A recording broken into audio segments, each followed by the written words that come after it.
Hallo zusammen. Ich gebe zu, ich bin ein Waagerechtschläfer. Das heißt, ich schlafe gerne gerade und nicht mit dem Kopf nach unten zur Seite oder sonst wie. Das ist in einem solchen Fahrzeug immer wieder eine Herausforderung. Deswegen habe ich mir etwas ausgedacht, wie man das mit einem elektrisch verstellbaren Hubbett lösen kann. Wenn euch das interessiert, kommt mal mit rein.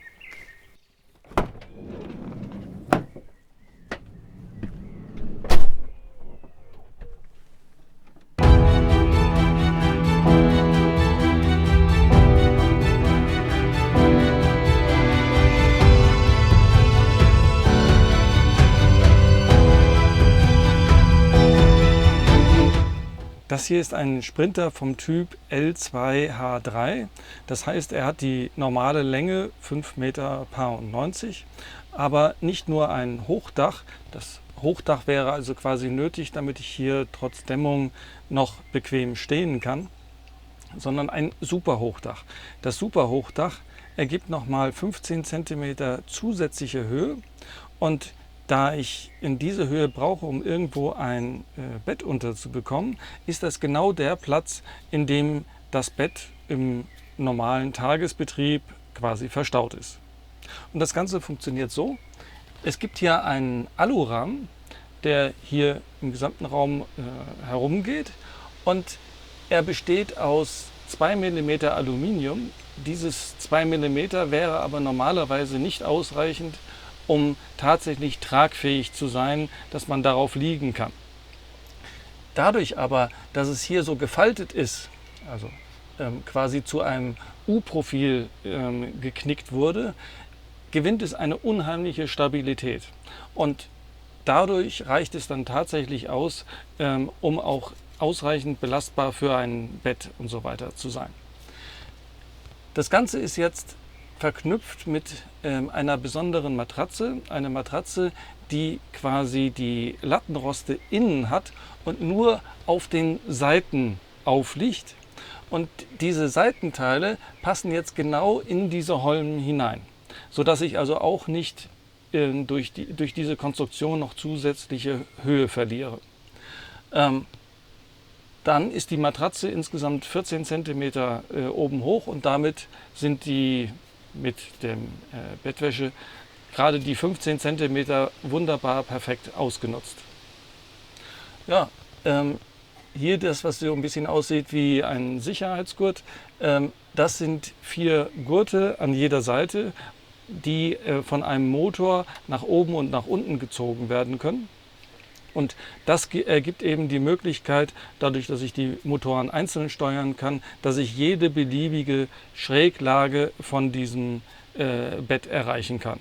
Und im normalen Tagesbetrieb ziehen die Motoren das Ganze einfach direkt unter die Decke.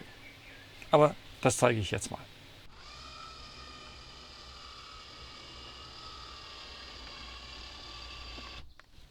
Ja, so ist das, wenn das Bett dann herunterfährt. Man kann es übrigens auch in einer mittleren Position stehen lassen, damit sich zum Beispiel noch eine weitere Person unten noch sitzenderweise beschäftigen kann. Noch etwas in eigener Sache: Hier in dem Kanal beschäftige ich mich mit den Grenzen des technisch Machbaren, mit neuen Innovationen, irgendwelche Sachen, die es noch nicht gegeben hat, aber auch mit Basistechnologie.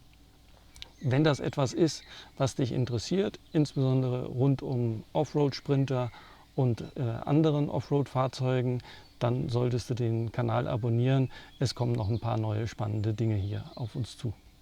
Ja, jetzt zurück zu dem Bett hier. Hier sieht man, sind die 4 Motoren angebracht, die das Bett an allen 4 Enden hoch und runter fahren können. Und wenn ich jetzt eben zum Beispiel der Meinung bin, dass es hier gerade eben zu weit runter geht, dann kann ich genau auch nur an dieser Stelle genau diese Seite nach oben fahren und dann jede schräge Position einnehmen, die ich eben haben möchte, damit es insgesamt wieder zu einem waagerechten Liegen führt.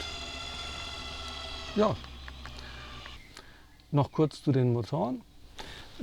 Die Motoren sind eben vorne und hinten an den Ecken angebracht, jeweils mit Sperren versehen, damit das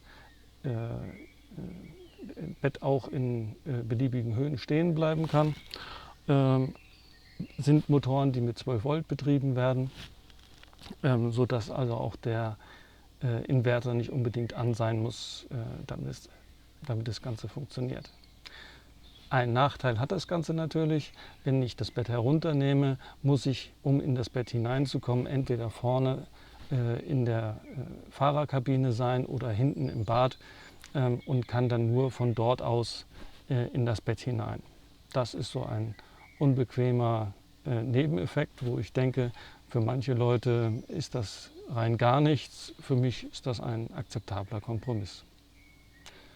Ja, ich hoffe, das hat euch interessiert und gefallen. Dann hoffe ich, ihr habt noch einen schönen Tag und wir sehen uns irgendwo. Bis dann. Tschüss.